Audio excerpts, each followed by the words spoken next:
Bismillahirrahmanirrahim. Assalamualaikum warahmatullahi wabarakatuh.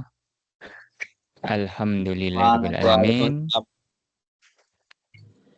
Marilah kita senantiasa memanjatkan puji syukur kehadirat Allah Subhanahu wa Ta'ala yang telah memberikan kita banyak kenikmatan, terutama nikmat sehat dan nikmat sempat, sehingga kita pada hari ini dapat melaksanakan perkuliahan algoritma dan struktur data.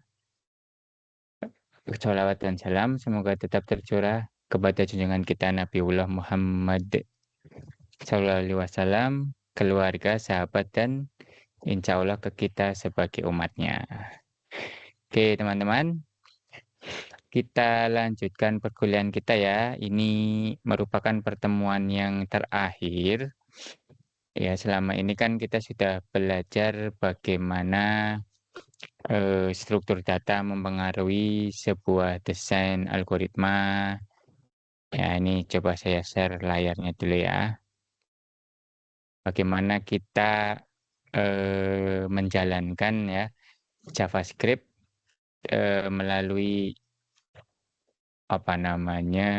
environment di web browsernya gitu ya. Bagaimana cara kita mendefinisikan sebuah variabel. Nah, ini sudah kita pelajari ya. Kemudian bahwa sebuah algoritma itu ya terdiri atas 3 hal utama. Ya, apapun codingannya itu pasti akan terdiri atas 3 hal, yaitu yang dijalankan secara berurutan gitu ya. Jadi per baris ini dijalankan, dan seterusnya gitu ya.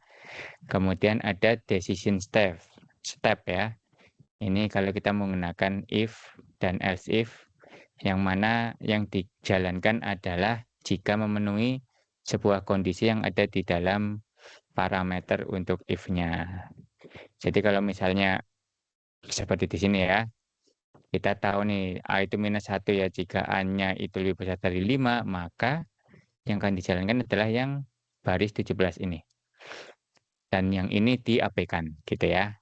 Kalau misalnya dalam kasus ini kan ini -1, maka yang masuk adalah ini kan tidak ya. Ini hasilnya false, maka ini tidak dijalankan. Ini juga ketika kita cek ya, -1 itu tidak lebih besar daripada 0 ya, berarti ini hasilnya false juga.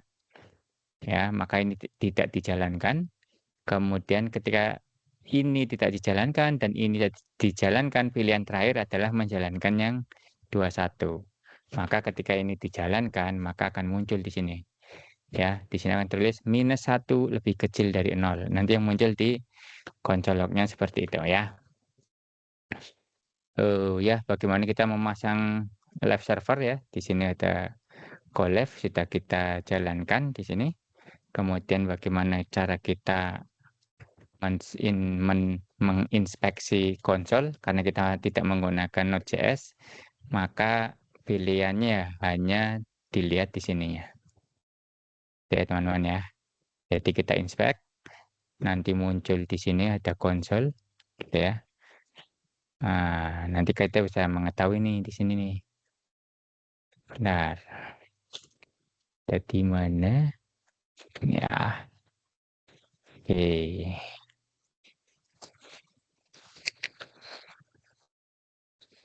Ya, nanti kalian bisa coba-coba lagi ya sendiri. Karena coding itu seperti naik sepeda. Saya sudah berkali-kali bilang gitu ya. Oke ya, di sini sudah dijalankan perkalian pengurangan. Nah, ini ya. Karena ini -1 gitu ya teman-teman ya. Maka yang dijalankan adalah ini. Yang konsol log ini akan muncul di sini. Kemudian itu yang kedua ya. Yang pertama secara berurutan, yang kedua secara percabangan atau pengambilan keputusan. Kemudian yang ketiga itu repetitif ya. Kalau ini seperti ini ya, repetitif menggunakan for, maka akan ditampilkan di sini nih. Ya kan? Misalnya ini mulai dari X sama dengan 0 ya. Kemudian kondisinya itu selama X-nya kurang dari 10, maka akan dijalankan ini. Makanya ketika ini tertulis di sini ya console log ini pakai for, maka akan muncul 0 di sini. Nah, setelah keluar dari sini, maka dia akan ditambahkan X-nya nih. Nanti dicek lagi, X-nya masih kurang dari 10 apa tidak. Kalau masih, ini akan dijalankan. Jadi angka 1 di sini. 2, 3, sampai akhirnya 9. Ini sudah menuliskan 9 nih di sini. Ditambahkan 1 kan jadi 10. Ketika dicek di sini 10-nya kurang dari 10, kan false kan.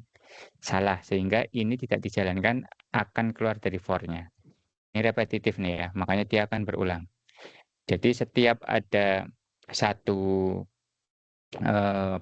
perintah untuk repetitif, ya nanti yang akan dijalankan adalah yang baris di dalam ini namanya apa ya? Di dalam konteksnya ya, di dalam konteksnya for ini. Ya, selain menggunakan for, repetitif itu bisa menggunakan while ya, teman-teman ya. Bedanya di mana? Kalau di for ini kita tentukan sekaligus ya nilai awal dari tesnya ya, dari kondisinya. Kemudian kita cek kondisinya seperti apa, kemudian perulangan dari kondisinya itu ya. Ini biasanya disebut sebagai indeks gitu ya. Itu kita increment ya, baru kita buat ini di dalam skopnya. Kalau while tidak ya, kalau while itu dia kondisinya saja yang dimasukkan ke sini.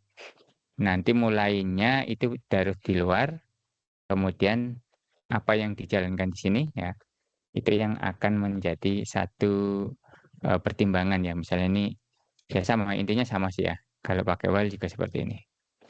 Itu bedanya di situ.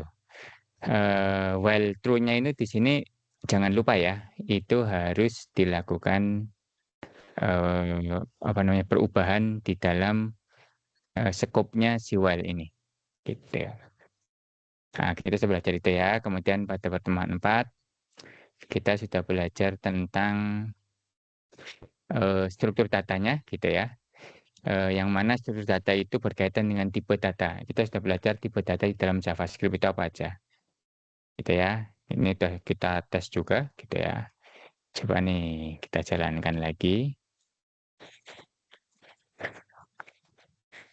Oke, yang ini yang ini saya tutup aja biar nggak bingung. Inspect lagi di konsol. Nah, oke, ini sama ya, dijalankan berbaris juga untuk mengetahui tipe datanya apa. Karena ini penting ya teman-teman ya, karena seperti sudah saya jelaskan, tipe data itu berkaitan dengan bagaimana komputer bisa melakukan representasi variabel itu ke dalam memori. Karena tipe data itu berkaitan dengan besarnya memori yang dipakai, yang dialokasikan untuk menyimpan tipe data tersebut, gitu ya. Oke, ada number gitu ya. Ini ada number nih, yang baris 5. Nah, ini number gitu ya, ini tipe datanya. 3,14 juga number. Nah, kemudian kalau ada angka yang ada n-nya seperti ini, berarti dia masuk tipe datanya big integer, gitu ya. Kemudian kalau kita membuat nih berapa triliun nih, nah ini juga number, gitu ya. Kemudian kalau Yuliana seperti ini string gitu ya.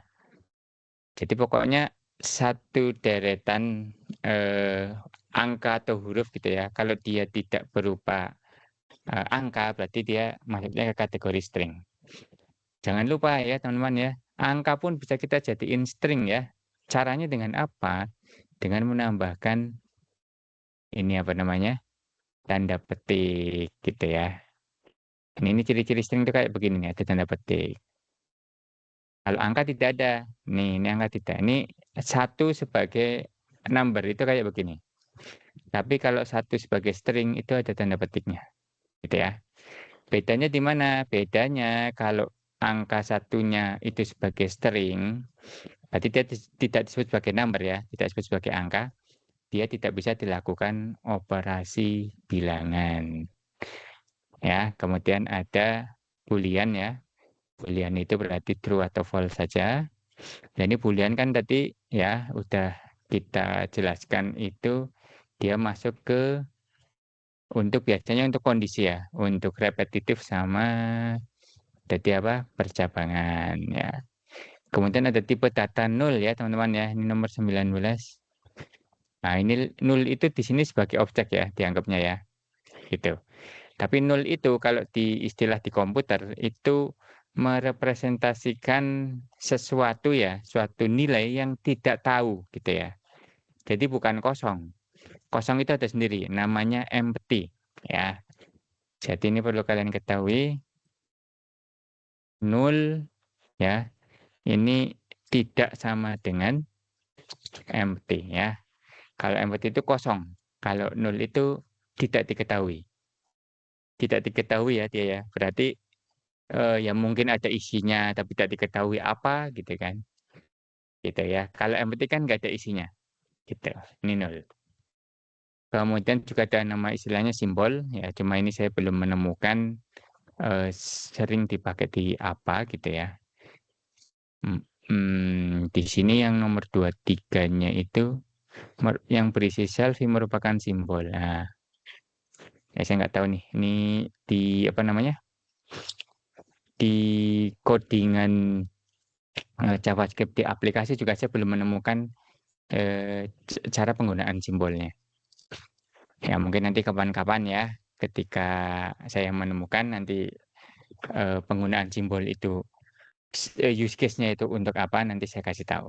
Atau mungkin kalian bisa cari sendiri ya, bisa nanya ChatGPT apa-apa ya. Silakan kalian bisa melakukan riset sendiri. Kemudian kalau unsigned ini menunjukkan sebuah variabel yang nilainya belum ada. Jadi variabelnya itu sudah dibuat ya. Ini variabel sudah dibuat nih. Ini variabel sudah dibuat. Variabel sudah dibuat. Ya, tetapi nilainya nggak ada, gitu ya. Nilainya belum ada. Sehingga ketika kita tap off ya, yang baris 27 namanya undefined.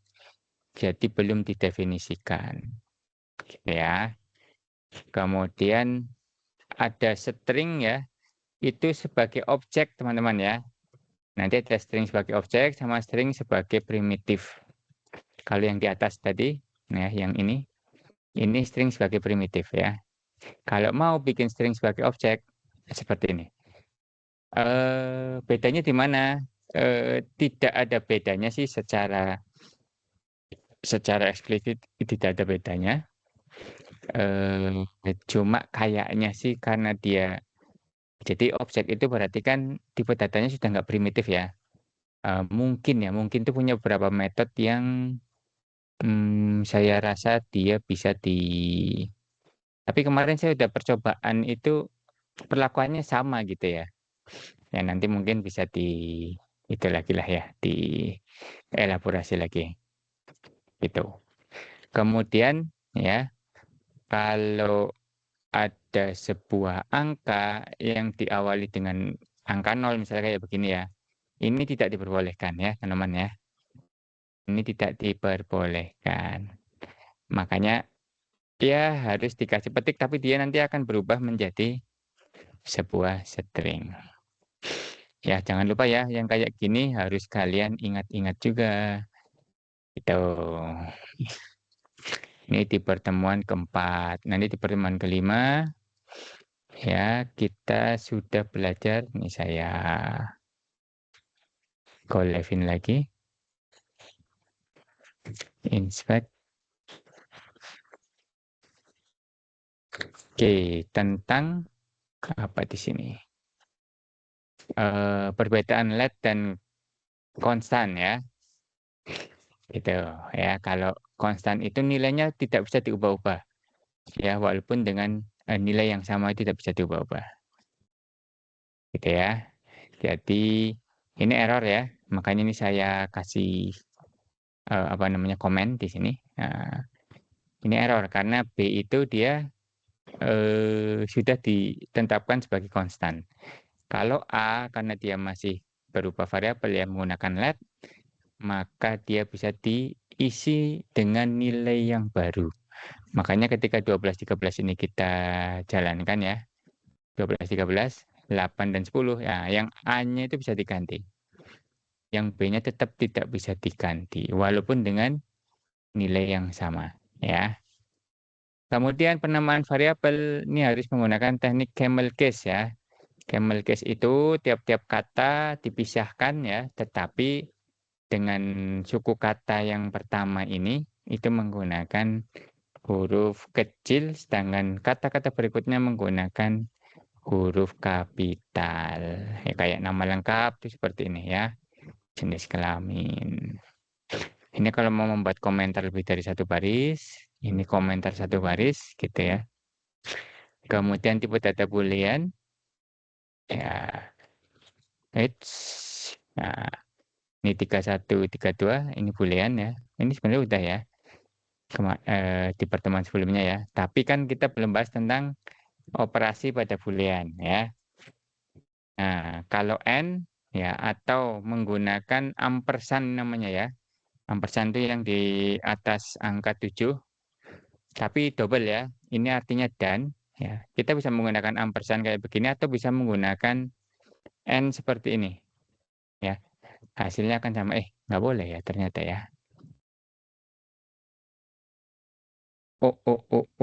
Ternyata tidak boleh. Yang boleh di bahasa pemrograman mana ya? Oh, di PHP itu boleh, tapi di JavaScript ternyata tidak boleh. Jadi ampersand ya menggunakannya ya. Bacanya itu N. Jadi ini jangan bilang dan kayak gini ya, tetapi N aja atau dan aja. Kemudian kalau OR itu ya menggunakan namanya pas ini. Jadi di atas enter itu ya ada tanda garis-garis 2 seperti ini. Ini artinya atau, kemudian not itu menggunakan tanda seru. Ini kalau not ini harus ditaruh di sebelumnya booleannya ya. Gitu. Ini misalnya ya, ini oke. 41 misalnya T itu true ya, F itu false isinya ya. Kita bikin variabel. Variabel T itu isinya true, nilainya true ya. Kemudian variabel F nilainya false. Kita kasih N gitu ya. True and false hasilnya akan false. Maka di sini akan false ya. Dan seterusnya. Kalau ini not ya. Jadi not true kan jadi false. Atau not true juga jadi false, false atau false jadi false. Dan seterusnya. Silakan kalian nanti bisa bereksperimen ya. Seperti ini juga bisa. Oke, intinya di sini itu sebuah compare ya, perbandingan ya, comparison ya, itu. Kemudian operasi matematika ya, ini perpangkatan, perkalian, modulus, ya ini modulus. Nah, modulus itu bisa kita gunakan untuk menentukan sebuah bilangan genap atau ganjil. Dengan cara bilangan tersebut kita modulus 2. Kalau hasilnya sama dengannya memang 3 ya teman-teman ya. Tidak salah ini. Nanti kalian coba cari ya perbedaan. Ini sebenarnya sudah saya bahas ya. Perbedaan antara sama dengan 1, sama-sama dengan 2, sama-sama dengan 3. Ya sebenarnya sudah saya bahas. Silakan kalau kurang jelas bisa cari-cari lagi. Oke. Nah maka bilangannya itu akan kita masukkan kalau setelah dimodulo 2 sama dengan 0, maka dia adalah bilangan genap. Oke, ya ini pertemuan yang ke-5 ya. Kemudian pertemuan ke-6. Kita jalankan lagi.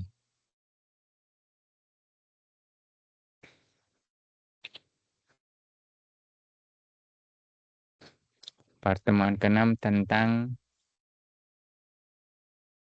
apa ini? Objek ya. Nah, ini juga nanti ada semua ya teman-teman ya. Sudah saya buatkan di slide-nya. Silakan nggak usah khawatir. Mana? Nah, cuma kan yang lama-lama itu belum saya pisah ya. Di sini sudah ada nih pengenalan objek. Gitu ya. Cara definisi sampai cara mengcloning ya. Nah, mengcloning ya. Kemudian menggunakan REST operator. Nah, ini silakan dipraktekkan sendiri gitu ya, terus dipahami.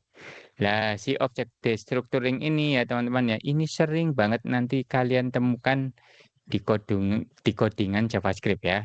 Maka ini harus benar-benar apa namanya, dipahami benar ya. Kalau tidak nanti kesananya bingung. Bahkan saya sudah membuat nih di sini ada objek lanjut ya. Objek lanjut di slide 9. Ya, bagaimana kita membuat metode gitu ya di sini ya. Nah, ini memang belum ada. Ya, nanti lebih detailnya di perkuliahan dasar pemrograman ya semester depan. Insya Allah nanti akan bahas lebih lanjut. Oke, tadi mana? Ini ya sama ini mah codingan saya dah. Oh, ini sebagai oke ya. Jadi kalau membuat objek gitu ya teman-teman ya, ini isinya objek itu adalah pasangan key, ya ini key-nya ya, dengan value gitu ya. Yang perlu kalian perhatikan ketika membuat objek itu sebenarnya key itu tidak boleh, bukan tidak boleh ya, bisa tidak menggunakan tanda petik. Jadi intinya key itu harus string ya teman-teman ya. Oh, benar, ini angka ya. Oh iya, ini boleh menggunakan angka. Tetapi sebaiknya ya gunakan apa namanya, satu nama variabel gitu ya. Ini kombinasi key value ya. Ya, itu silakan gunakan snake case ya. Ini saya sarankan seperti ini aja. Jadi menggunakan huruf kecil semua, kemudian tiap kata dipisahkan menggunakan underscore, gitu ya. Nah, kalau penggunaan spasi kayak begini itu boleh gitu ya, tetapi harus dikasih tanda apa namanya ini petik ya, karena menunjukkan dia satu kesatuan string gitu ya, gitu. Terus si objek itu bisa memiliki fungsi ya. Jadi fungsi di dalam objek itu disebut sebagai metode. Nah, ya ini sebagai metode. Bisa seperti ini. Nah, ini deklarasi fungsi menggunakan apa, teman-teman? Menggunakan anonymous function ya. Tetapi karena di sininya sudah menggunakan anonymous function tapi dengan notasi arrow function ya. Itu. Tapi nanti ini kan udah dikasih nama sebenarnya. Gitu. Nah, ini ya secara ideal ya, silakan gunakan snake case. Jadi di dalam yang key-nya ini ya, key menggunakan snake case ya. Key menggunakan snake case. Sebaiknya seperti ini. Value-nya itu bisa macam-macam ya. Bisa semua tipe data yang ada di dalam JavaScript. Bisa boolean, bisa number, bisa string gitu ya. Bisa date ya, karena sebenarnya date itu string di dalam representasi datanya ya. Atau kalau mau, coba ya, ini seperti ini boleh nggak? Nah, ternyata bisa ya. Mau dibuat seperti ini juga nggak apa-apa. Jadi ini menggunakan objek date ya. Menggunakan objek date ya. Atau tanggal. Atau tanggal ya. Ternyata bisa gitu ya. Jadi eh, key ya, penamaan key menggunakan snakeys ya. Kemudian oh mana? Iyalah. Jauh amat. Ya, menggunakan snakeys. Kemudian value ya bisa berisi semua tipe data pada JavaScript. Nah, gitu ya. Termasuk date ini. Jadi ini date-nya ini tidak hanya sekedar apa namanya string aja ya, tetapi dia sebagai objek. Terus apalagi, nah, cara mengaksesnya ya, itu menggunakan tanda kurung kotak seperti ini. Lah ini seperti array ya, itu boleh menggunakan ini. Terutama kalau misalnya kalian membuat, value-nya itu ada spasinya, itu wajib menggunakan yang notasi ini. Tetapi kalau, eee, ti tidak menggunakan, spasi gitu ya, itu bisa menggunakan cara yang kedua, dengan dot gitu ya. Misalnya nama titik ya, sebenarnya sama dengan yang ini sih, gitu ya. Lah ini tidak boleh nih teman-teman ya, karena di sini ada spasi. Ya ini karena apa? Ketika kita mendefinisikan penamaan key, itu tidak menggunakan snake case. Snake case itu yang kecil-kecil semua ya hurufnya, tapi menggunakan underscore. Di antara spasinya itu menggunakan underscore. Ya terpaksa kalau kalian menemukan key yang bentuknya seperti ini menggunakan spasi, ya cara ngaksesnya menggunakan cara satu. Kemudian ya tanggal lahir juga bisa ya nama. Nah, jadi bisa langsung diakses menggunakan template literal seperti ini. Nah, nanti yang sering digunakan di codingan itu cara kedua teman-teman ya, menggunakan notasi dot. Cara ini jarang karena nanti kebanyakan orang bisa kebalik-balik dengan array. Ya ini karena mirip dengan array gitu ya, mirip dengan cara mengakses array, biasanya ini tidak dipakai ya. Karena orang kalau baca ini nanti berpikir bahwa dosennya ini array dia ya, bukan objek. Kalau objek menggunakan dot saja. Makanya di sini ya yang baris 36 nih, 36 mana 36. Loh, kok nggak ada nama dosen? Oh benar, ini belum itu. Kita jalankan lagi. Ya 36 ya. Nih ada nih Yusuf Distira, karena dosen satu ini Yusuf Distira. Kemudian tanggal lahir, yang ini ya, nama dosen 2 baris 37 Pak Mukrodin ya. Ya ini namanya Pak Mukrodin. Lah, kerennya kalau kita menggunakan date seperti ini teman-teman ya, kita lihat ini ya tanggal lahirnya dosen satu nih, kita lihat nih.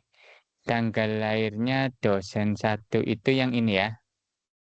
Nah, ini karena dia berupa string seperti ini, teman-teman ya. Jadi bukan berupa objek date, maka dia akan menampilkan string seperti itu biasa.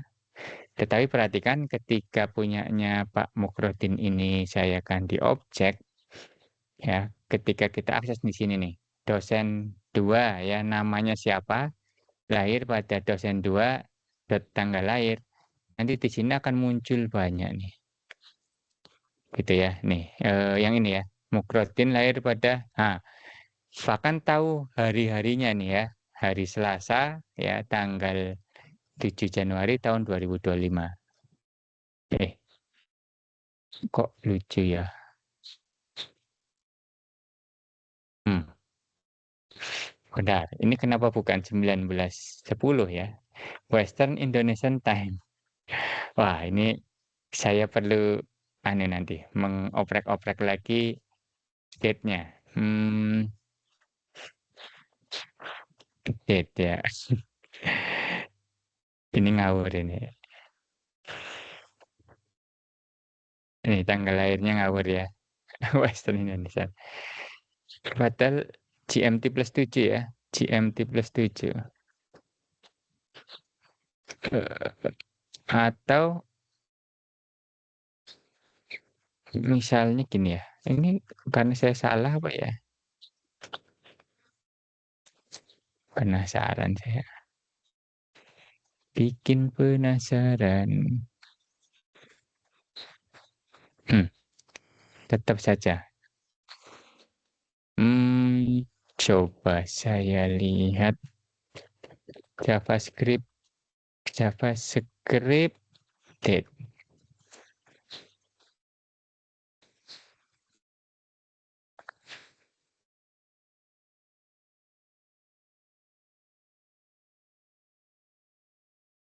Hmm,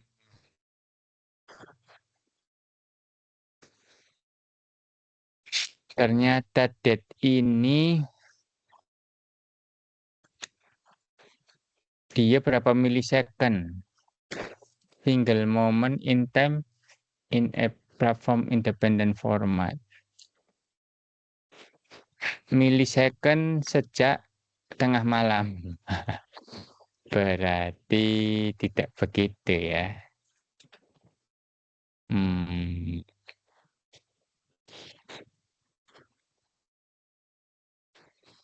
date UTC.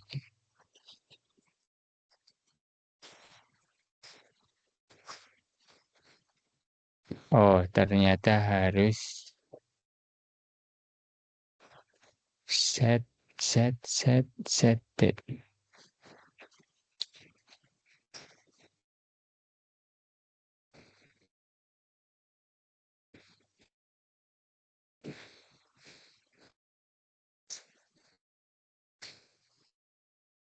Oh, harus diketik seperti ini ternyata teman-teman. Misalnya 10 Januari ya. Januari 10 1980.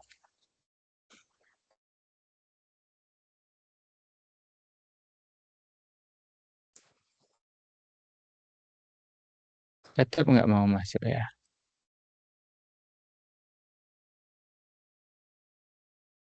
Bentar-bentar. Set date. Ah, ini saya perlu belajar lagi nih yang date. Get date, get date. Eh, bentar. JavaScript.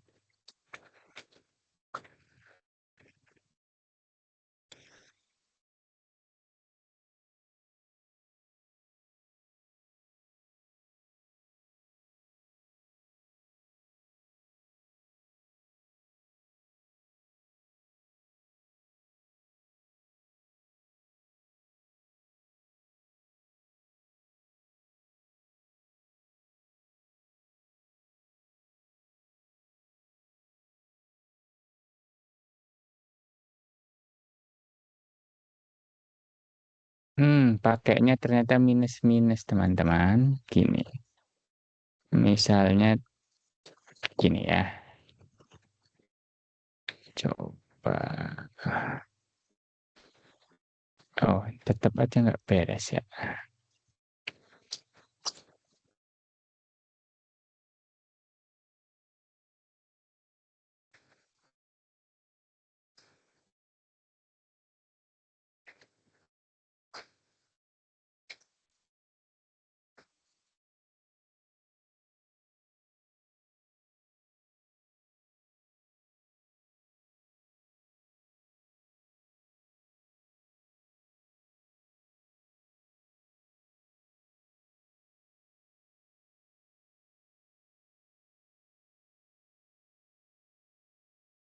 Bentar, ini petiknya berapa?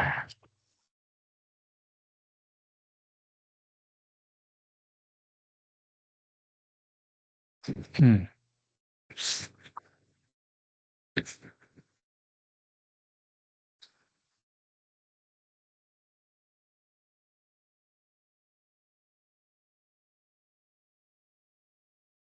harusnya begini teman-teman ya. Oke, saya nggak tahu nih kenapa bisa jadi seperti ini.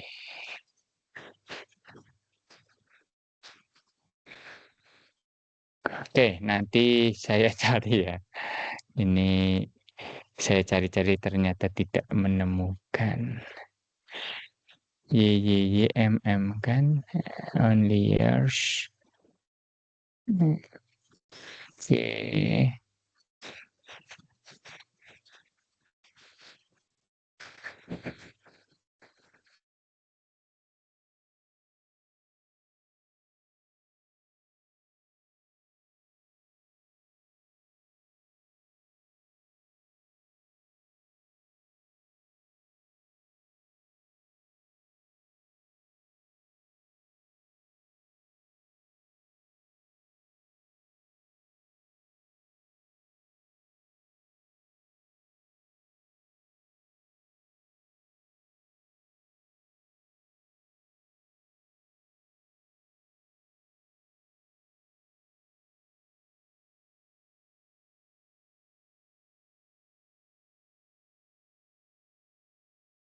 Oke, saya nggak tahu nih kenapa jadi segini ya.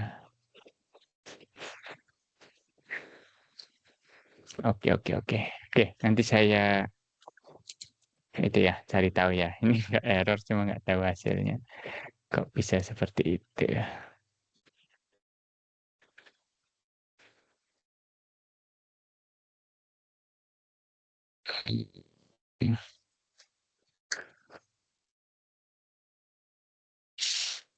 Oke, ini date ya ini intinya saya ingin menunjukkan bahwa cara mengaksesnya gitu ya. Itu menggunakan dot.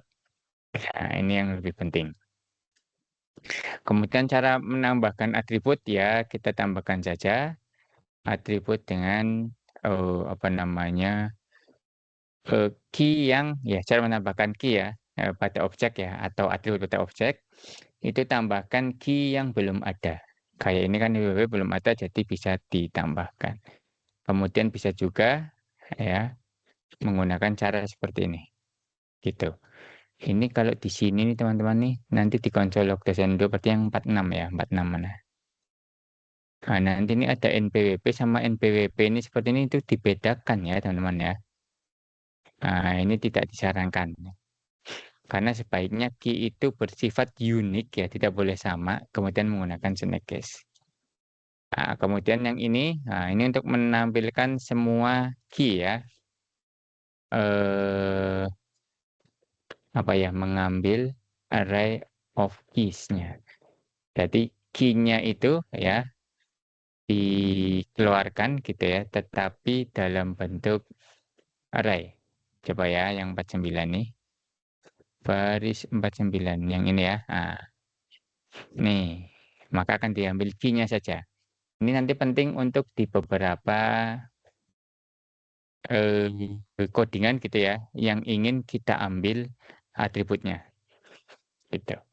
Kemudian value-nya bisa juga menggunakan yang 50 nih. Kalau ini isinya value-nya saja, berupa array ya.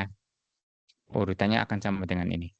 NIDN, INDN, nama tanggal lahir, dan seterusnya ya. Kemudian ini yang berupa fungsi ini nanti akan seperti ini ya bentuknya ya teman-teman ya.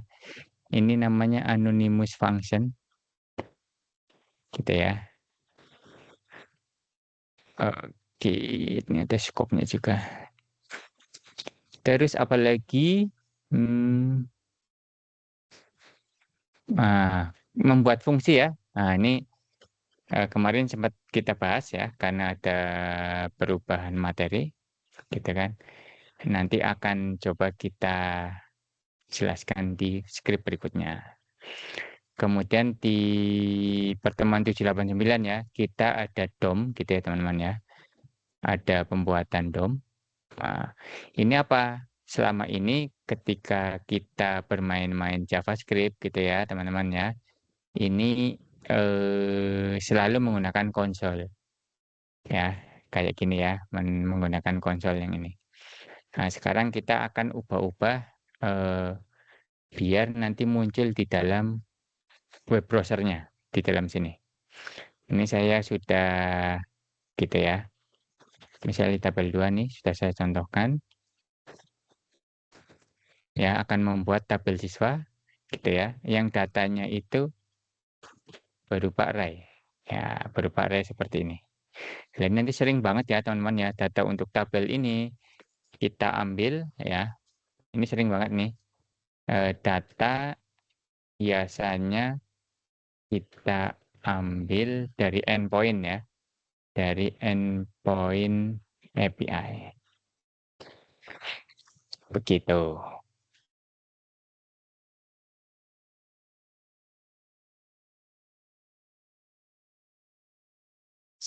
Oke. Ya, dengan cara langkah satu ya, kita pilih elemen tabelnya dulu. Yang mana ya teman-teman ya, elemen tabelnya itu ada di sini ya. Kita lihat ya di tabel 2-nya. Nah, ini yang ada di sini. Ya, ini udah kita kasih nama ID kan. Nah, ini siswa tabel. Maka ketika kita manggil elemen ID, kita kasih variabelnya ya. Kita ambil get elemen PID. Nah, ini sesuai tabel kita ambil. Kemudian langkah keduanya, kita buat isi tabelnya. Seperti kita tahu, membuat tabel di web browser itu menggunakan tr dan td. Gitu ya. Hari kita isi menggunakan fungsi for each. Ini untuk mengakses elemen pada array ya. Nah, ini ada ya di dalam sini nih, array lanjut ya. Nanti kalian pelajari. Di sini ada array iteration method. Dan namanya for each ya. Ini yang merah-merah ini yang nanti bakal sering banget digunakan ya. Jadi ini teman-teman jangan kaget nanti ya. Nanti ketika kalian coding itu sering banget menemukan filter for each sama map. Nah, ini akan sering banget ya. Apalagi nanti kalau sudah kita sering menggunakan DOM ya untuk merubah-rubah web tampilan di web browser, maka kita akan sering menemukan ini. Oke, kayak tadi mana ya codingannya sih mana? Kok menghilang? Nah, ini ya. Nah, ini kan menggunakan for each. Oke. Nanti di sini ada teman-teman nih for each. Nah, ini ya. Sintaksisnya seperti ini. Maka di dalam for each itu di sini ada function gitu ya. Jadi ini for each ya. For each ini dalamnya itu function nih. Ini function sampai sini itu function. Gitu ya. For each. Nah, ini sama ini function. Gitu. Kemudian ada current value. Ini current value-nya ini. Kita ambil satu baris ya. Satu baris ini nih ceritanya. Gitu ya. Kemudian indeksnya sedang ada di mana? Oh, berarti kalau ini indeksnya 0 ya. Ini indeks 2, indeks 3 untuk row. Jadi ini kita kasih nama row ya. Di dalamnya itu ada fungsi. Ini jangan lupa ini namanya anonymous function ya. Function ya. Ini anonymous function nih, makanya dibuat seperti ini. Gitu. Jadi jangan kaget. Nah, ya. Ini kan harus berupa fungsi. Nah, berupa fungsi di dalam for each-nya. Kalau ini jarang dipakai ya. Nanti mungkin ada use case ketika kita ingin makainya. Begitu ya teman-teman ya. Jadi ini fungsi semua nih di sininya. Oke.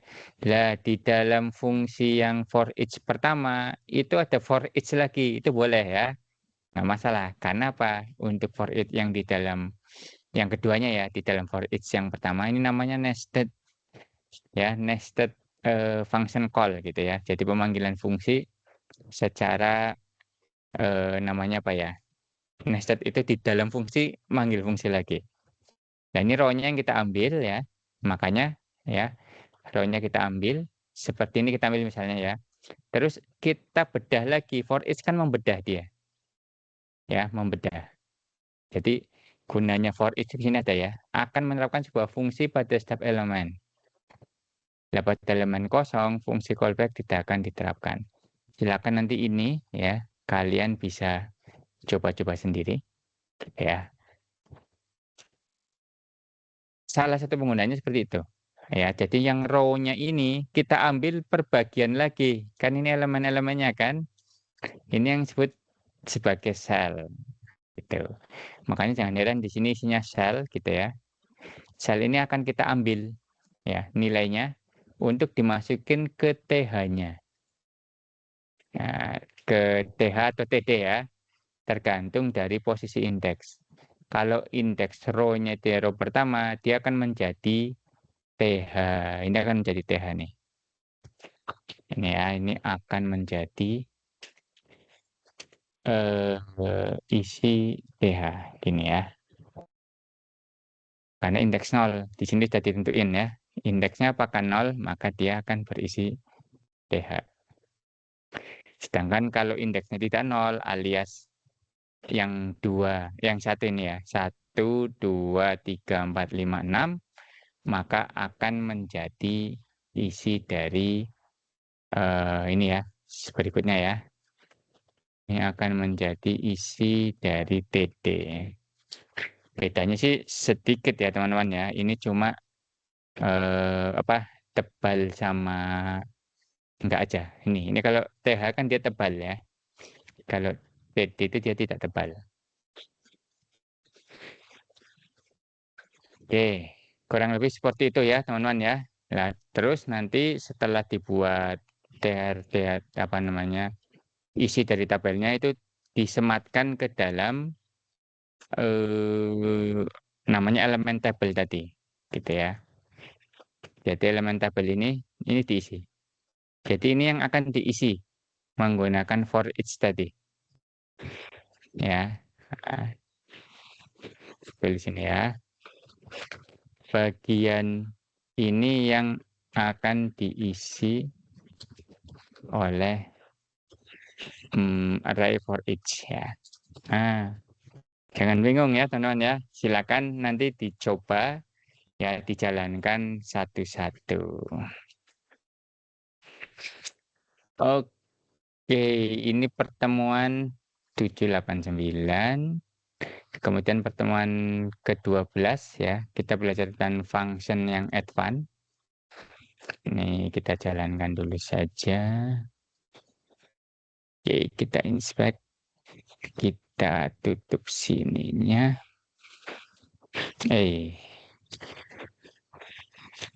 Nah, ini deklarasi fungsi ya teman-teman ya. Ketika kita membuat fungsi dengan cara function expression seperti ini, gitu ya. Nah, ini caranya seperti ini. Tetapi kalau mau menggunakan arrow function, caranya seperti ini. Gitu ya. Gitu. Jadi kita nanti ini belajar high order function. Ya, high order function itu adalah fungsi yang dia menerima parameter sebuah fungsi juga. Cuma jangan salah, ketika sebuah fungsi dipanggil menjadi callback ya oleh high order function, tidak ada tanda kurung buka kurung tutupnya. Ya, tidak boleh seperti ini ya. Karena yang kita masukkan adalah nama variabelnya saja. Gitu. Nah, ini saya menunjukkan ada fungsi yang sering dipakai juga namanya set timeout. Ini gunanya untuk memberikan waktu ya kepada fungsi yang di dalam sini itu harus diselesaikan dalam waktu sekian detik gitu ya. Ini dalam milidetik. Maka di sini akan kelihatan nih dijalankan ya di sini. Oke ya. Nah, gitu ya. Ini Assalamualaikum A itu baris 5. Ini langsung dijalankan karena dia tidak menggunakan set timeout. Kemudian yang C-nya ini ya. Assalamualaikum C ya. Ini dijalankan 1 detik ya setelah skrip dijalankan. Nah, sedangkan E-nya ini dijalankan 2 detik setelah skrip dijalankan. Makanya walaupun di bawah sini udah ada namanya jumlahkan gitu ya, 1, 3, 5 dan seterusnya, ini yang dijalankan dulu. Karena tadi ketika ditaruh set timeout di sini, dia akan dijalankan terakhiran ya. Karena waktunya 2 detik. Oke. Jadi ini nanti berkaitan banget dengan namanya asinkronis ya JavaScript. Nanti akan kita bahas di semester depan. Nah, jangan khawatir. Ya, asinkronis JavaScript karena JavaScript itu dia sering ngehit API sehingga biar JavaScript-nya tetap jalan selama dia menunggu data yang dihasilkan oleh API, maka dia akan menunggu sampai datanya datang gitu. Oke, saya rasa itu ya yang sudah kita pelajari teman-teman sampai detik ini. Nah, sekarang ada materi terakhir ya teman-teman ya. Namanya ini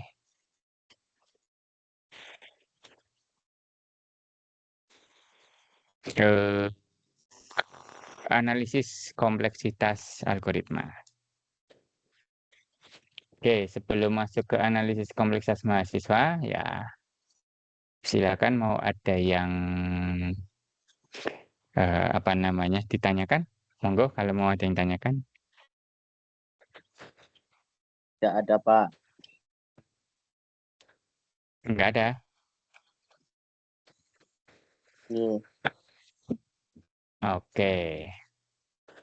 Kalau nggak ada, ini ada satu lagi materi yang penting gitu ya. Ini adalah teknik untuk melihat apakah sebuah algoritma ini ya, dia ini kok nggak keluar ya. Nah, gitu ya. Apakah sebuah algoritma ini, satu buah algoritma itu dia lebih baik atau lebih jelek dari algoritma yang lain? Karena kita tahu ya teman-teman ya, bahwa satu buah solusi untuk coding itu bisa didekati dengan beberapa cara. Nah, ya teman-teman ya. Nah, ini tujuan perkuliahan kita, yaitu kita akan berusaha memahami kompleksitas algoritma dengan menggunakan notasi Big O. Jadi tulisannya memang Big O seperti itu ya. Tulisannya itu bukan, namanya itu Big O ya. Big O lah bacanya. Notasinya dengan menggunakan huruf kapital O, ini bukan angka 0 ya. Huruf kapital O, kemudian kurung, buka kurung tutup. Di dalamnya ini namanya fungsi kompleksnya. Nah, nanti kita lihat ya, fungsinya dia akan masuk ke linear atau apa sih, kuadrat ya, atau nanti ada istilahnya gitu ya. Kemudian kita akan memahami bagaimana cara menganalisis kompleksitas sebuah algoritma, kemudian memahami bagaimana memilih algoritma yang memiliki kompleksitas lebih rendah. Jadi kita bisa menentukan yang mana gitu ya. Oke.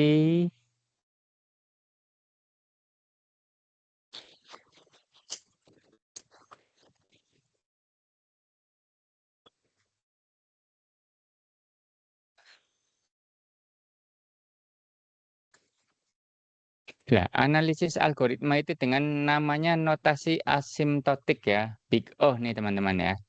Jadi notasi asimptotik di dalam sebuah algoritma itu memiliki dua jenis gitu ya. Yang pertama adalah menggambarkan kompleksitas waktu, yang mana itu akan menentukan bahwa sebuah algoritma itu diselesaikan dalam waktu yang lebih lama atau lebih sedikit dari algoritma lain, gitu ya. Atau kompleksitas ruang. Kompleksitas ruang ini adalah pemakaian memorinya. Jadi ini kita bisa tahu pemakaian memori dalam sebuah algoritma itu dia lebih banyak atau lebih sedikit dari yang lain gitu ya, algoritma lain.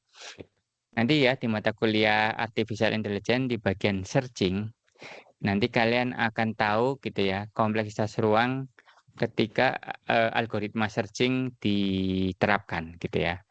Nanti ada namanya itu algoritma searching semacam breadth first search sama depth first search ya.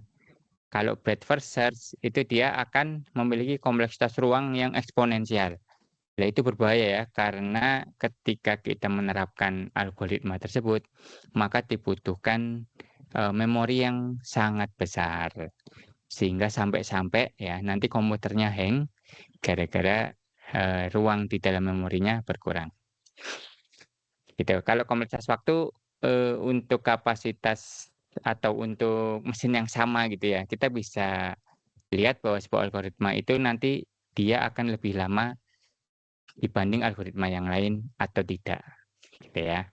Jadi dia menggunakan notasi Big O, teman-teman. Ya, sebenarnya gitu ya, notasi Big O itu seperti tulisannya. Fn sama dengan Big O Gn, gitu ya. Dibaca fungsi Fn adalah Big O dari fungsi Gn. Artinya, jika dan hanya jika ada sebuah bilangan bulat positif N0 dan sebuah bilangan positif C, sehingga nilai absolut dari Fn ya, itu kurang atau sama dengan nilai absolut dari C gitu ya, Gn untuk semua N lebih besar sama dengan N sama dengan 0. Ini definisi dari Big O tadi, gitu ya. Ini menunjukkan efektivitas sebuah algoritma atau program, baik dari sisi waktu penyelesaian, nah ini namanya kompleksitas waktu ya, maupun dari sisi penyimpanan memori, ini namanya kompleksitas ruang. Intinya begini teman-teman ya, ketika kalian menghitung kompleksitas sebuah algoritma, kalau menemukan fungsi yang seperti ini teman-teman ya, gitu ya, itu yang dianggap adalah nilai terbesarnya. Yang mana? Nilai GN-nya itu yang ini, yang pangkatnya paling gede. Yang lainnya bisa diabaikan ya, karena ini yang akan menjadi fokus perhatiannya gitu ya. Kita bisa don't care yang ini gitu. Maka akan ditulis nih ya, kalau menemukan seperti ini, FN seperti ini akan ditulis dalam notasi big O-nya itu seperti ini. Ya, ini namanya kuat apa? Saya lupa namanya. Ini yang eh, eh, eh, kubik ya. Kalau yang 3 kayak gini namanya kubik. Dia kubik ya. Kalau N seperti ini dia linear gitu ya. Ini N linear ya, N seperti ini. Kalau 1 atau berupa angka ya, biasanya angka 1 lah ya. Walaupun mungkin nanti waktunya misal di sini ada 1 juta, tetapi karena dia apa namanya, tidak ada perulangan di dalam perulangannya gitu ya.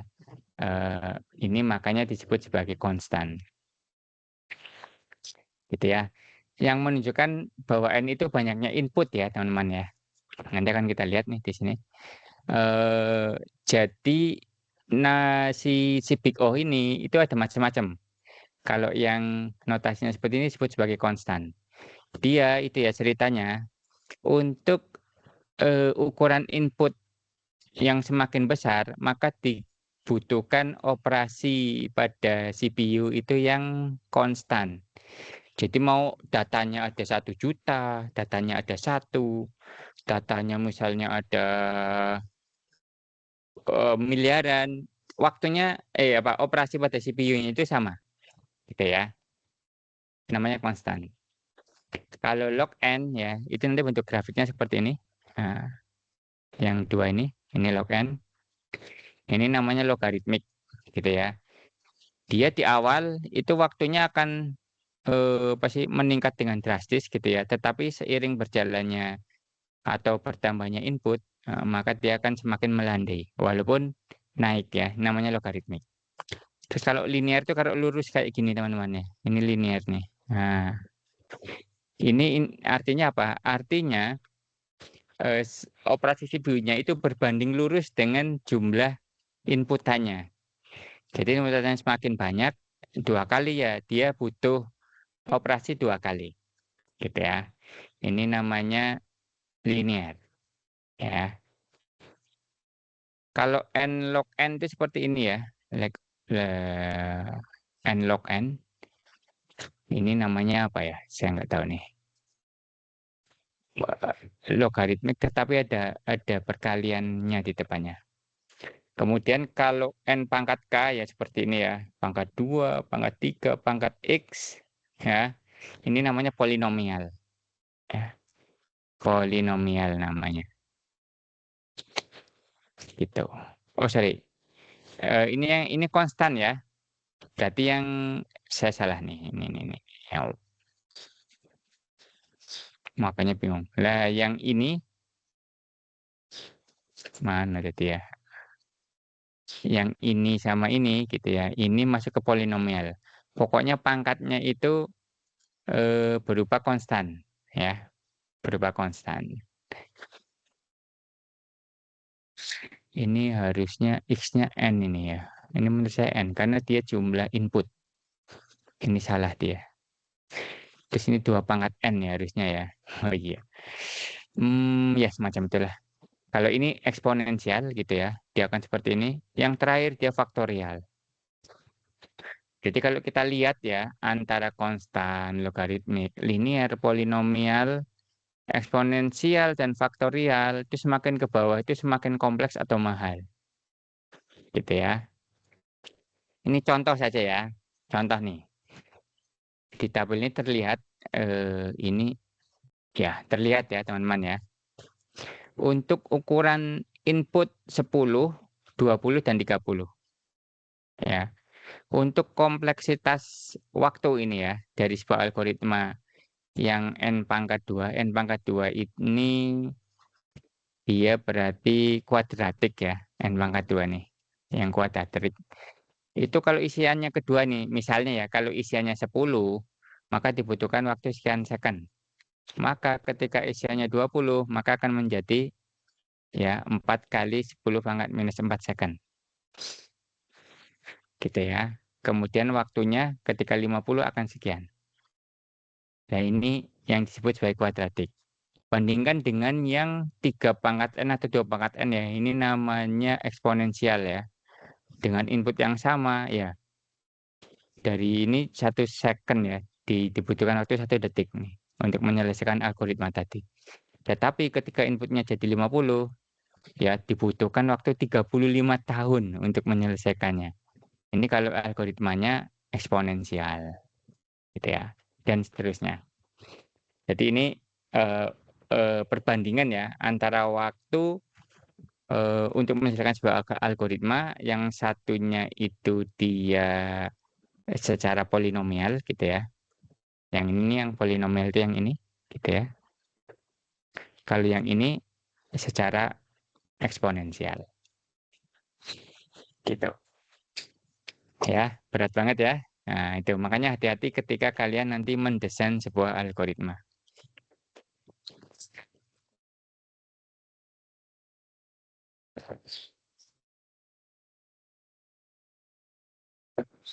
Oke, sampai sini dipahami ya, teman-teman ya.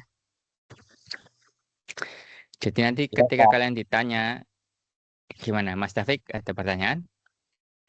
Nggak ada, Pak. Las, Pak. Oke, jadi ada pertanyaan ya. Antara algoritma dengan kompleksitas konstan dengan linear itu bagus mana? Berarti jawabannya bagus yang konstan, gitu ya. Nah, sekarang kita lihat bagaimana sih sebuah algoritma yang konstan itu. Nih, ya. Contoh, kalian mau membuat fungsi. Ya, kita kasih nama aja fungsi konstan, gitu ya. Fungsi konstan n. Oke. Nah, ciri-ciri dari sebuah algoritma itu dia di dalamnya dia memiliki kompleksitas konstan, itu di dalamnya itu tidak ada perulangan. Di sini tidak ada perulangan ya. Jadi cuma dijalankan satu-satu saja seperti ini. Lihat di sini tidak ada perulangan yang berdasarkan inputnya. Ini input ya, parameter sebagai input. Ini untuk menghitung apa sih ceritanya? Nah, untuk menghitung misalnya waktu untuk menyelesaikan sebuah algoritma gitu ya. Misalnya mau diisi 1.000.000 gitu ya, dia akan selalu konstan. Yang dibalikin itu waktu yang konstan. Oke ya, contohnya ini. Dia dijalankan. Mau diisinya ini sih 1.000.000, ini sini nggak ada hubungannya di sini nih. Contohnya ya operasi penjumlahan ya, atau perkalian gitu ya, yang tidak ada for di dalamnya, tidak ada perulangan di dalamnya.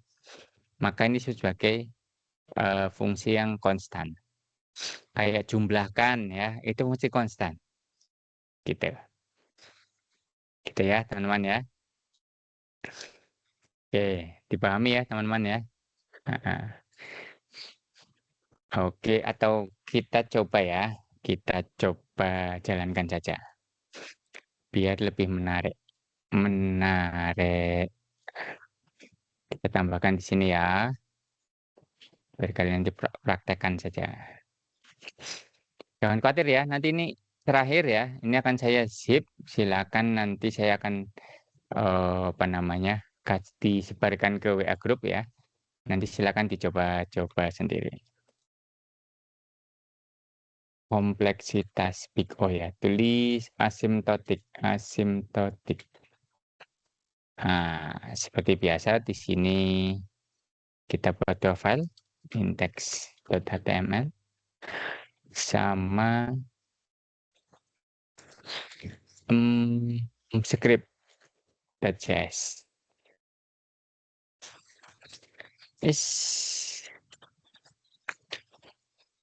Oke.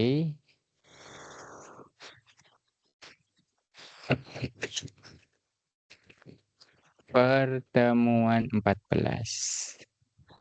Di sini ada script. Kita kasih nama src sama dengan script ya. Jangan lupa dikasih elemen heading 1 pertemuan 14. Oke, kemudian scriptnya ini kan sudah disematkan ya. Kita tes apakah benar-benar sudah masuk atau belum. Oke, kita lihat di sini. Kita go live kan. Kemudian kita inspect. Nah, oke ya, udah muncul pertemuan 14. Berarti sudah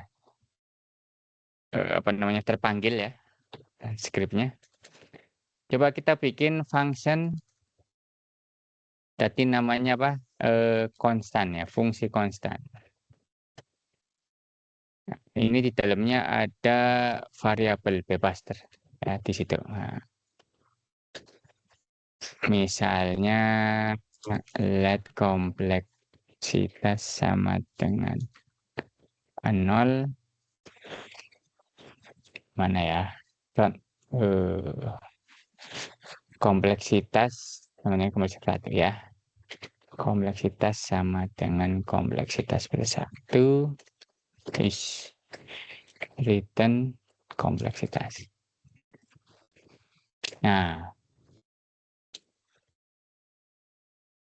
oke, ketika kita jalankan di sini console.log fungsi konstan, ini mau diisi 1 gitu ya.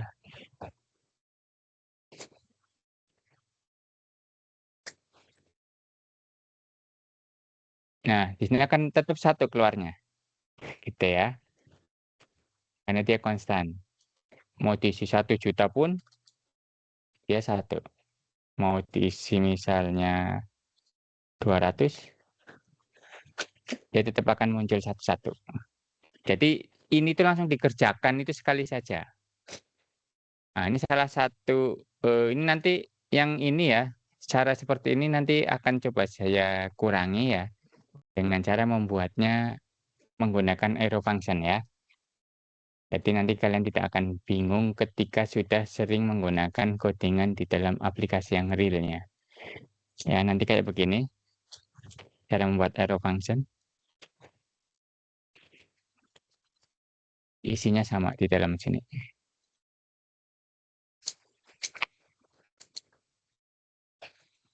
Oh, ya. Cuma ini kan udah dipakai ya, maka ini diganti 1 saja seperti ini. Oke, ini sama, fungsinya seperti itu. Contoh lagi, ya. Contoh lagi, contoh fungsi dengan kompleksitas linear, yaitu yang penjumlahan ya. Misalnya jumlahkan, kita memiliki misalnya menggunakan 2 ya, 2 seperti ini. Gitu. Return A plus B. Ini juga fungsi linear. Karena di sininya nggak ada perulangan ya, teman-teman ya. Gitu. Oke. Terus misalnya perkalian. Nah, perkalian yang model kayak gini, ini namanya fungsi linear juga, teman-teman. Sorry, fungsi konstan juga. Aduh, saya salah nih. Ini bukan linear, teman-teman. Kompleksitas konstan. Maksudnya apa? Ketika kita melakukan penjumlahan ini, ya dia sekali saja. Gitu. Jadi tidak ada repetisinya ya. Jadi coba ya saya tuliskan di sini repetisi ya. 0 di dalamnya kita tulis repetisi sama dengan repetisi plus 1. Untuk menunjukkan dia berapa repetisinya ya. Coba kita lihat kalau kita jalankan, misalnya ini kita pakai LED aja ya.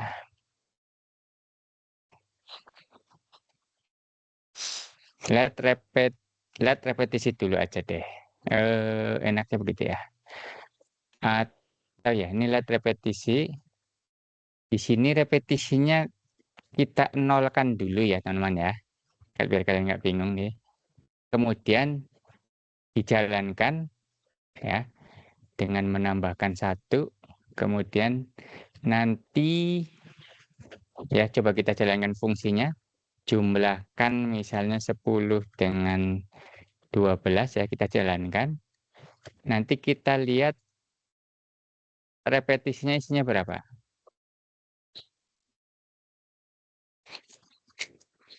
Satu ya yang 28 ya. Ini kompleksitas ya. Biar kalian nggak bingung. Enaknya ini repetisi fungsi jumlahkan ya.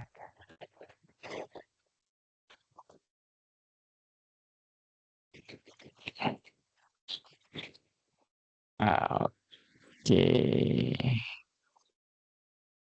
Ada yang error mana? Oh ini. Ini salah. Oke. Ya, jumlahkan itu ada 1. Walaupun di sininya kita isi banyak ya. Itu ada apa namanya? Ya fungsi ini gitu ya. Itu 1 repetisinya. Gitu ya. Perkalian ini juga teman-teman ya. Ini coba repetisinya kita masukin sini ya. Kemudian kita jalankan perkaliannya. Misalnya 10 kali 45. Oke. Maka kita konsolok repetisi perkaliannya.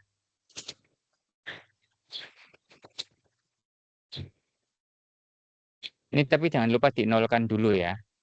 Gitu. Nah, ini kalau kita jalankan, perkalian juga tetap 1 ya. Nah, ini contoh fungsi dengan kompleksitas konstan. Tetapi teman-teman ya, ini perkalian kita kan bisa lakukan dengan cara yang lain kan. Misalnya nih, kita bikin fungsi lagi ya, namanya perkalian 2. Sama nih, A, B. Gitu ya.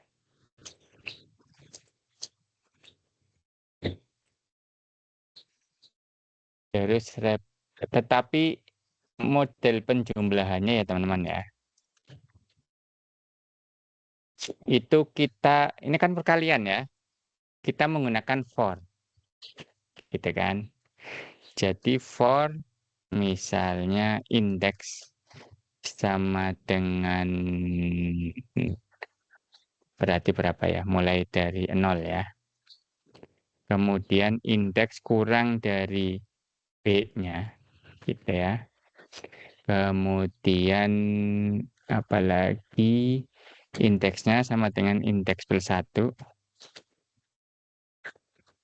Nanti caranya itu sini nih, hasil perkalian.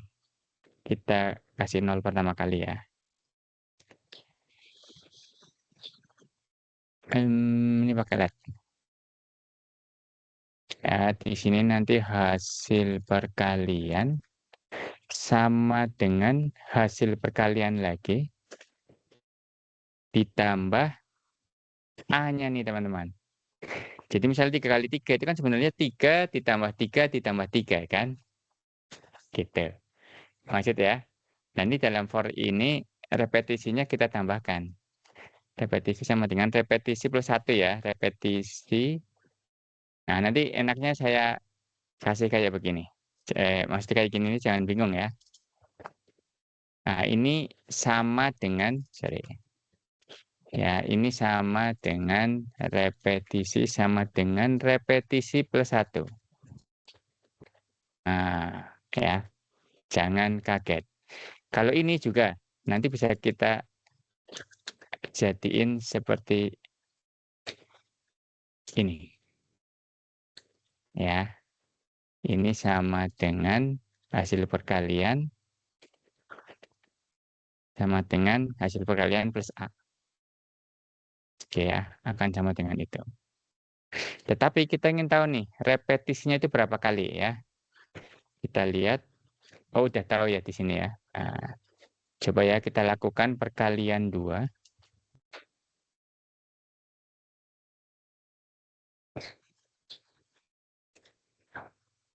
Sorry, perkalian 2 ya.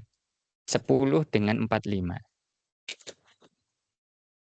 Sama dengan ini ya, 10 dengan 45 ya. Tapi kita lihat nih, repetisi di perkalian 2 nanti akan jadi berapa? Akan jadi 45 ya, bukan 1 seperti ini ya. Nah, ini kalau ini namanya linear teman-teman ya, tergantung dari jumlah di sininya. Gitu, hasilnya akan sama dia. Coba ya, hasil perkaliannya akan sama. Kita koncolok ya, di sini ya. Koncolok perkalian. Oke, di sini juga koncolok.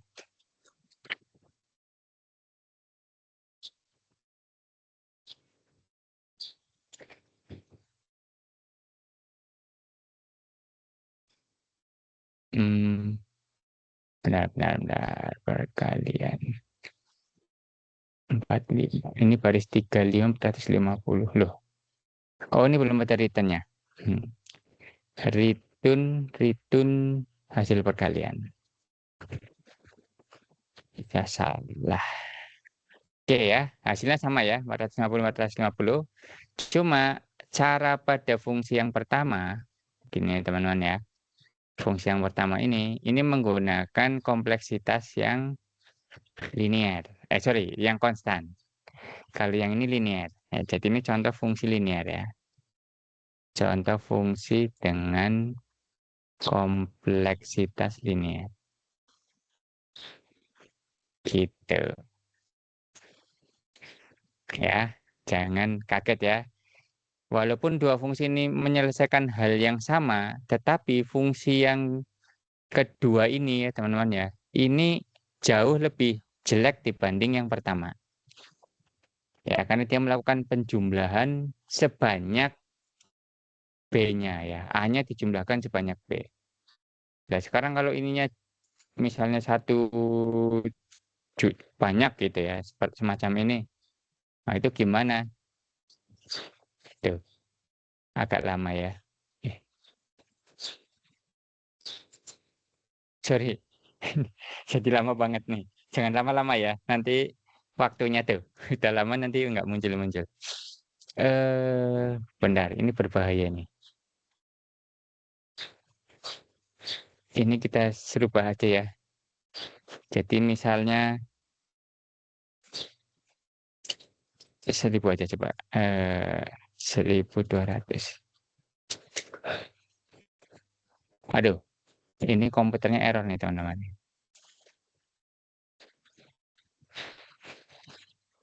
Saya coba tutup ya.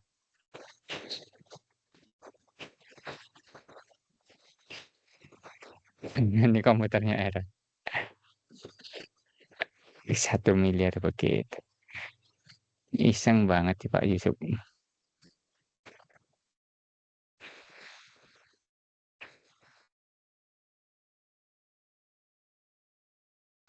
Nih, perhatikan ya teman-teman ya.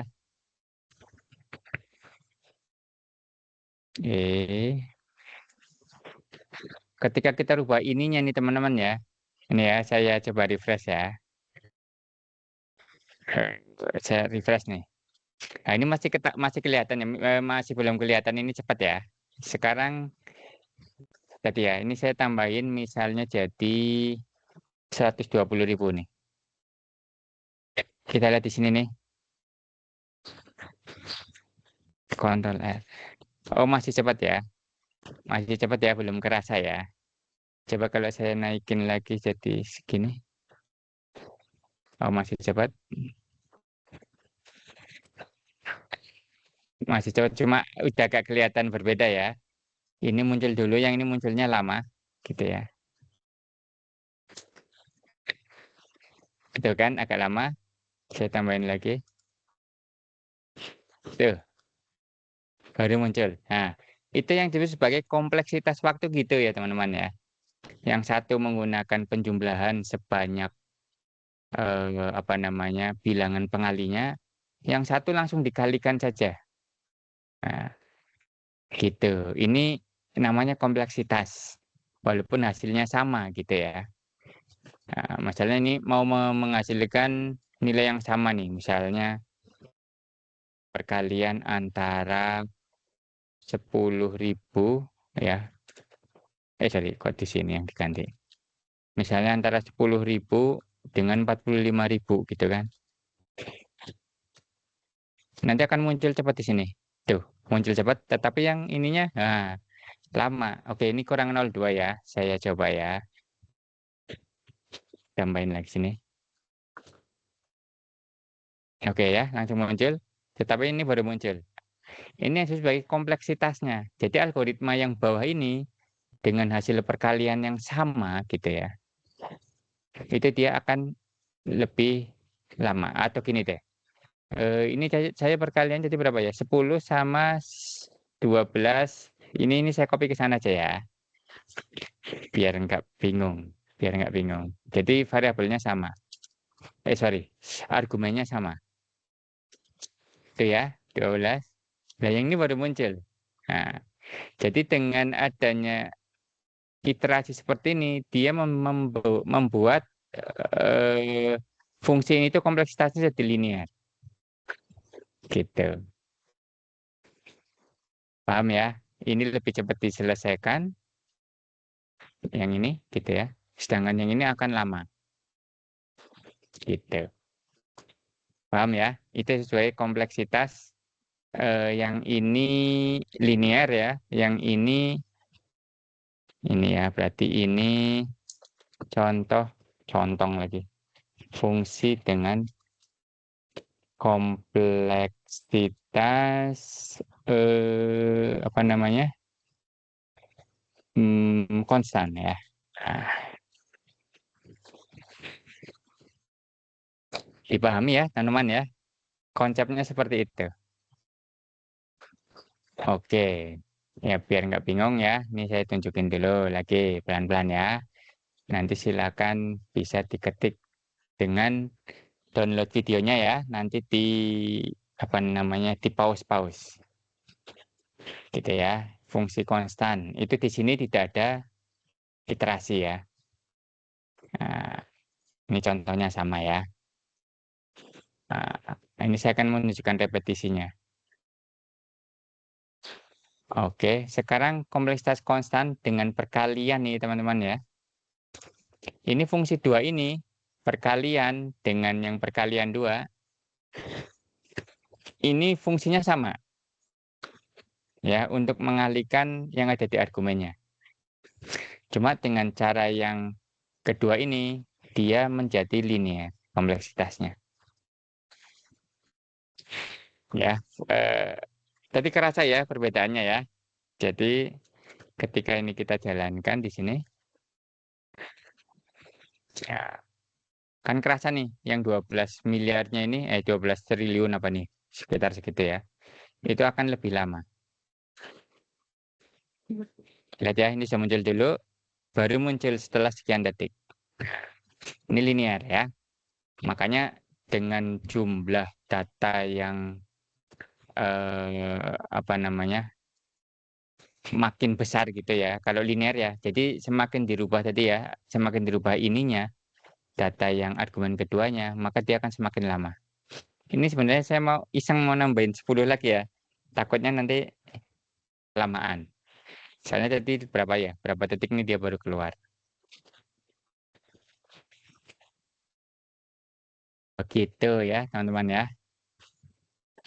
Hmm, gitu. Kita lanjut ya. Nah, ini fungsi linear itu dia ada for satu nih, perulangan satu tingkat namanya. Gitu ya. Sehingga fungsi seperti ini, ya teman-teman ya, seperti ini semuanya nih, ada for-nya satu tingkat. Ini disebut sebagai fungsi linear. Ya, perulangan satu tingkat. Sekarang kalau fungsi kuadratik, ya, itu dia kompleksitasnya itu ada di dalamnya itu ya. Itu perulangan dua tingkat. Kuadratik itu berarti n pangkat 2 seperti ini ya. Nah, ini dalam for itu ada for lagi. Nah, ini nanti akan lebih lama lagi dibanding yang linear. Kalau kubik itu 3 kompleksitasnya. Dan seterusnya ya. Ada for, ada for, ada for. Ini jenis polinomial namanya. Ciri terdapat perulangan 3 tingkat. Ditulis big O n pangkat 3. Contoh nih, kompleksitas linear dan kuadratik tetapi alternatif ya. Nah, misalnya gini, fungsi linear ya, di dalamnya itu banyak for-nya nih teman-teman ya. Tetapi dia tidak di dalam for yang lain. Dia tetap kita anggap sebagai linear. Walaupun tingkatannya ya mungkin lebih lama tetapi tidak dipengaruhi oleh jumlah datanya. Beda dengan ini ya, kuadratik ini ya. Pokoknya yang kalian identifikasikan itu di dalamnya ada perulangan 2 tingkat. Nah, jadi ini yang dihitung. Makin banyak tingkatnya ini yang dianggap. Yang satunya nggak dianggap. Apalagi ini ya. Karena ini yang akan sangat mempengaruhi kompleksitas dibanding yang ini. Nah, ini kalau kita lihat Fn-nya itu kan 2n kan. 2n. Ya, kalau ini n pangkat 2 ditambah n gitu ya. Sehingga kita tulis tetap n pangkat 2-nya. Oke, sampai sini gimana teman-teman? Dipahami? Oke ya. Oke. Oh iya, udah terakhir. Sekarang fungsi misalnya tadi ada apa ya? Ada setelah polinomial itu ada, cuma saya belum menemu ya. Nanti coba saya cari ya, eksponensial. Kalau eksponensial itu kayak apa ya?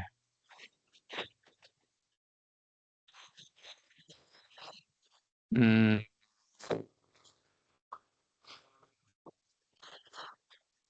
oke, nanti saya cari deh contohnya.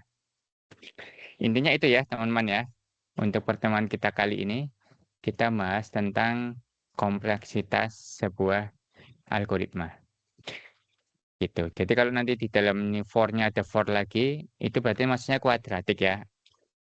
Jenis yang polinomial. Jadi intinya itu. Oke, saya rasa itu pertemuannya teman-teman kali ini ya. Kita sudah selesai. Nanti untuk UAS ya teman-teman ya, silakan kalian pelajari ya. Di sini kan sudah saya upload juga nih. Sudah saya pecah-pecah juga. Silakan pelajari. Nanti isinya codingan gitu ya, sederhana. Tapi nanti saya eh, tanya misalnya ini kalau di konsol log munculnya apa, gitu ya. Intinya dipelajari aja dulu. Ya, ini nanti udah ada semua di dalam apa namanya repositori ya. Nah, nanti codingan kita selama kuliah, bentar. Codingan kita selama kuliah ya ini akan saya kompres nih. Ya, ini akan saya kompres. Silakan nanti kalian pelajari ya di rumah. Pokoknya dicoba-coba lah ya. Yang namanya codingan ya itu harus itu sendiri. Dicoba sendiri. Codingan SE. Nah, oke. Ini saya N.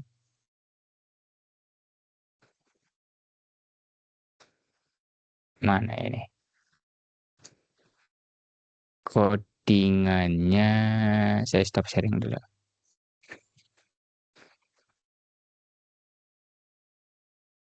Oke, cukup kecil, cuma 15 kilo. Oke, saya rasa itu ya teman-teman ya.